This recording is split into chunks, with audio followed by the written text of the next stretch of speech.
Think back to when you were 16 years old. Being a teenager was pretty tough, wasn't it? There are so many complexities in the life of a teenager, such as self-discovery, peer relationships forming and ending, and romantic antics. Now imagine moving to a strange new place with no familiar faces, not even your parents, and no recollection of your old life. You aren't really even sure how old you are.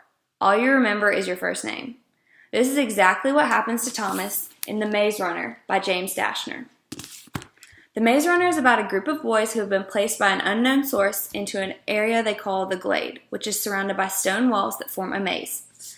These boys arrive with no recollection of their previous lives except for their first names, and one boy arrives every month from a lift in the ground. This story focuses on Thomas and is told from his point of view.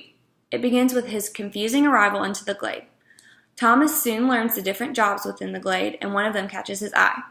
The runners are a select few group of boys who go out into the maze for the duration of the day, mapping the routes that they're running and trying to make it back in time before the doors to the maze shut and the sun goes down.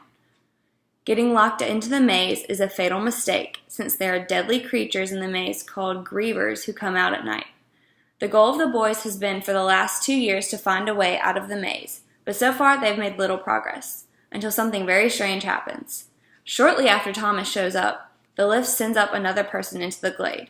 But this time, it's a girl, the very first girl to ever be sent into the Glade. And what's even stranger, Thomas thinks that he knows her from somewhere. And somehow, the logo of Wicked that he has seen inscribed on one of the walls of the maze has something to do with this, but he's just not sure what. You'll have to read the book to find out what is so different about Thomas and Teresa and how they find out if Wicked is really good or not. So I first read this book a long time ago when I was in 8th grade, and I remember tearing through it in like a day. I remember loving the character of Thomas and the scenario that the author had come up with. I think that this book is great for middle-level readers because it has kind of a lower lexile and really relatable characters.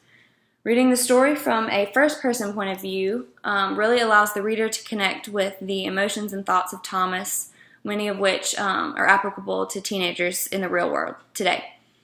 I would definitely recommend this book to middle and high school students as well as adults who want a light but really engaging read.